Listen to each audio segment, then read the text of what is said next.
This segment is brought to you by Gin Gators. We sink our teeth into service.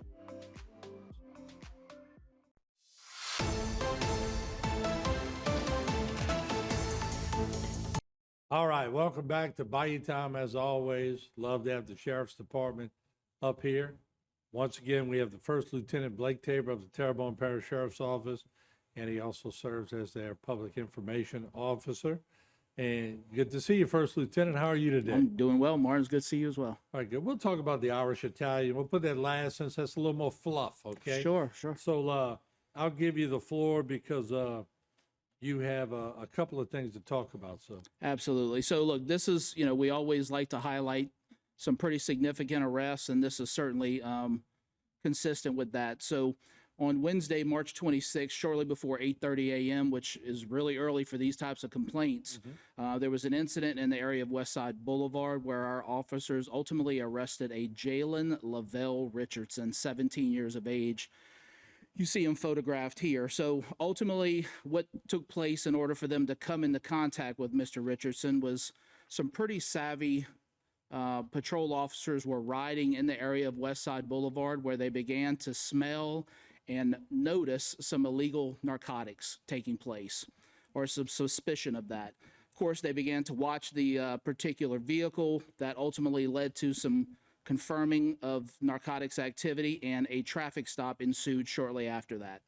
Ultimately, when they stopped that vehicle, again, they did smell the odor of illegal narcotics, so that was also a confirmation. And most likely, when these complaints happen, passengers are begin to be pulled out because we have to further an investigation. So Mr. Richardson was a passenger in that vehicle, and as they began a pat-down search of him, they noticed a handgun in his waistband. Upon closer inspection of that particular handgun, they noticed that it was an illegally modified handgun. And not only that, but it had an extended magazine, which later found to contain at least 26 rounds in the magazine and one in the chamber. So ultimately, that weapon was immediately secured for officer safety and public safety, and he was placed under arrest. Ultimately, he went to jail on charges of handling of machine guns and illegal possession of a firearm by a juvenile. And he was jailed on a no bond warrant at the time of this particular incident, but I do believe that he has been released as of now. look how young. 17 years old. It still blows my mind when we keep seeing it. And when you were riding on the beat and we were filming all that, they had a few young ones in there, but they were mostly older. Sure. It's a lot more young. Well, Martin, I think with social media, and we talk about it all the time, right? And just the world and the progression of our society, everyone's old now.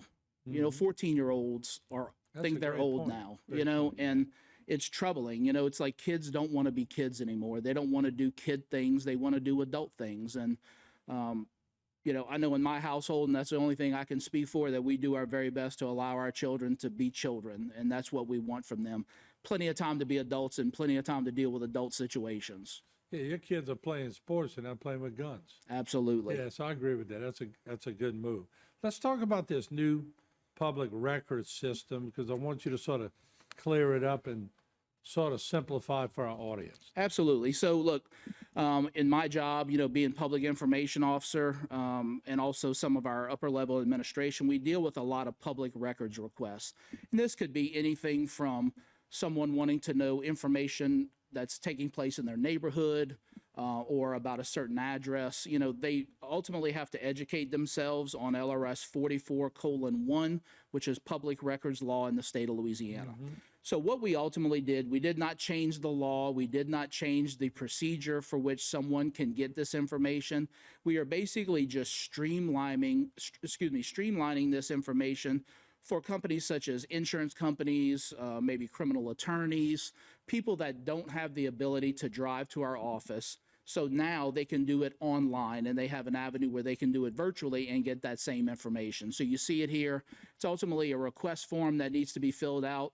And it's for a multitude of different reports. It could be for a crash report. It could be for an investigative report. There's certain reports that we're not going to give information out on. Obviously, those are criminal investigations that are currently taking place. Cases, yeah. Yeah, anything that may be of detriment to a defendant in a case. So there are some criteria, and if they look on our website, you'll be able to see that easily spelled out criteria there for them. But again, it's just a way to do it online if you choose not to come to the sheriff's office. All right, good information there. And Irish Italian Parade was this weekend. It was a How good did it go for you guys? It was great. To be honest with you, no issues that we're willing to report at this time. There wasn't any arrests that I've been made aware of, and honestly, the parade, I think it took right around 3.5 hours, somewhere around there. Pretty smooth, no breakdowns. You see some video here. I think everybody had a really good time, and I can tell you that it was a very laid back parade route. Mm-hmm. Yeah, what you should be. It should be, They're absolutely. trying to catch vegetables. Absolutely. And you rode in it, so you can catch anything. I did not even a pineapple or banana or Nobody nothing. walked up and gave you a pineapple. Not anything. Man, we I can't believe that. We got to fix that for next year. Yeah, you got to put a basket on the side of Yeah. your car. Every police officer should get a basket or something. Right. You know what I Just mean? hang it in your car and say, please give me one pineapple. That's right. One pineapple would have been great. All right. So how's the sheriff doing? Everybody's good, and again, this just kind of goes back to this Irish Italian parade. We don't have a large influx of Irish people or Italian people here, but it's great to see our culture kind of culminate to this. Like, everybody looks forward to this. I had a close friend of mine that absolutely loves this parade. He put a picture on Facebook, and to see all of the stuff that he got, and he was making a vegetable soup that night. You can make several. Yeah. And so look, it's a thing that people do, and they get used to it and they enjoy it. There you go. First Lieutenant, get the basket out. Get him a pineapple next year. Please. All right, we'll take a break. We'll be right back with more. Don't go away. This segment was brought to you by Barker Honda. It's better at Barker.